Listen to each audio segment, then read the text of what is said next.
Good morning, everybody. It's nice to be here once again. So today I'm going to speak about the same thing I've been talking about in the last few videos. And just a reminder, I do have a podcast, and nothing fancy. It's called Stats for the People. So if you ever get a chance, hop on over. It's just about numbers. So numbers like this. Idaho Senior Citizens, I was about to say Senior Citizen Center. I apologize, but it's early in the morning.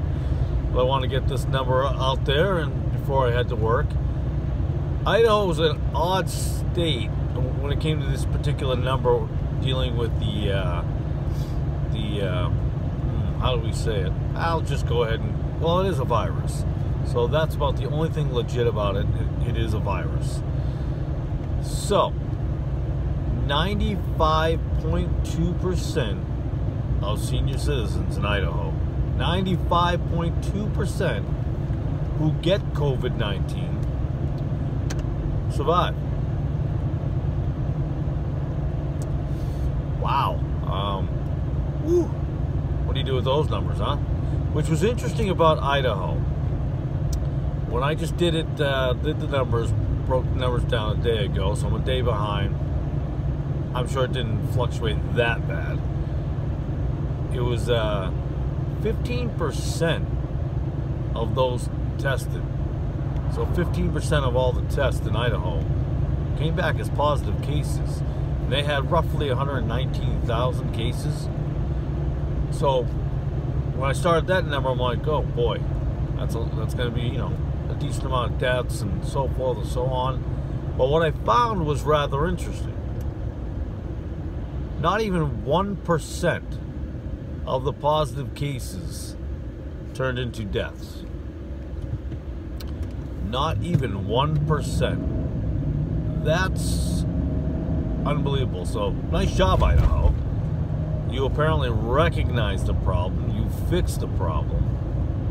I was astounded by that. And I don't know the numbers off the top of my head on the deaths because I didn't write down, bring it with me in the vehicle for the drive to work, but I want to say, and I hate just saying numbers and they end up being wrong, but I think it was 1,151 deaths, and over 1,000 of those deaths were over 60. Hello, that's kind of what the numbers pattern trend. Here we go again. So we already know that. Everybody agrees on that on both sides of the aisle. So that's about one of the few things about this that's not become opposites in the political field. Both agree, left and right, both actually agree that mostly senior citizens are hit with this. Now, what they don't talk about is the success rate. Well, we don't want anybody to know that. But again, in my dealings with the folks here in everyday life, and I deal with a lot of, I shouldn't say deal. I come across a lot of senior citizens in my day, throughout my work day. Not because I drive for some company, senior citizen company or something like that. But I deal with them. And some are paranoid, more of them are not. And a lot of people in general are unaware that they can just go and get these numbers off the Department of Health. And like I said before, these numbers are not my opinion. These are fact-based, and they can't be disputed. They can't be, I shouldn't say that line because I'm kind of stealing that line, I think, from a radio show host. Doesn't come to mind at the moment, his name. I apologize. But it's his.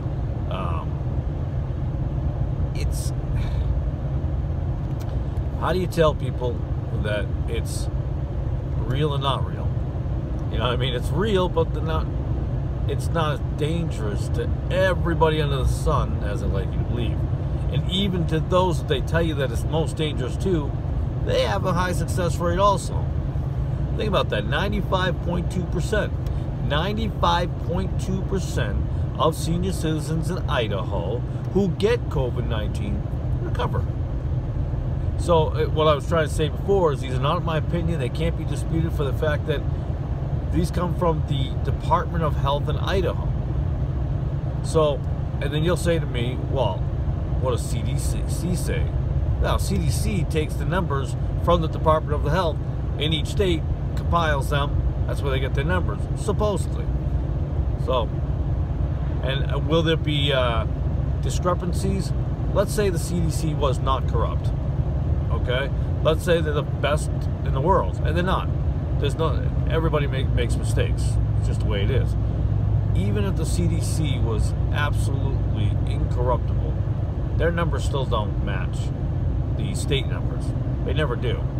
And I shouldn't say never, because I'm not on it 24/7.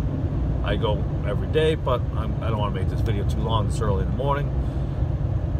But it's just facts. So I get my information from the Department of Health. If you tell me I'm wrong, then that means you disagree with your Department of Health and you disagree with CDC. So therefore, if you disagree, then you should just take off your mask and you should live your life now. You're fine. So we know who the vulnerable are, and we could have fixed this a long time ago. Most Americans, I'm going to go out on a limb and say 90% of America knows that. They get it. I think some people are like, okay, great. I think there are even some people on the left who have decided, yeah, I'm done with these politicians because now they're locking me down. I was okay with it, but now it's affecting me.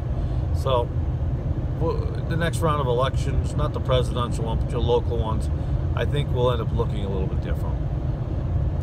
With that being said, I want to end this video by saying, repeat to yourself over and over again. In Idaho, I do every state that I can, but in Idaho, 95.2% of senior citizens who get COVID survive. Even though the number looks huge, and nobody wants to see anybody die, but it's a fact of life.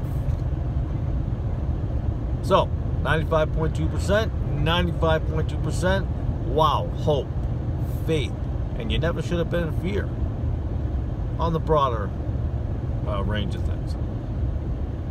Thank you for tuning into the video. I appreciate it. I'm thankful. And as always, God bless. Have a beautiful day. And remember, tell somebody they have a high chance of living today.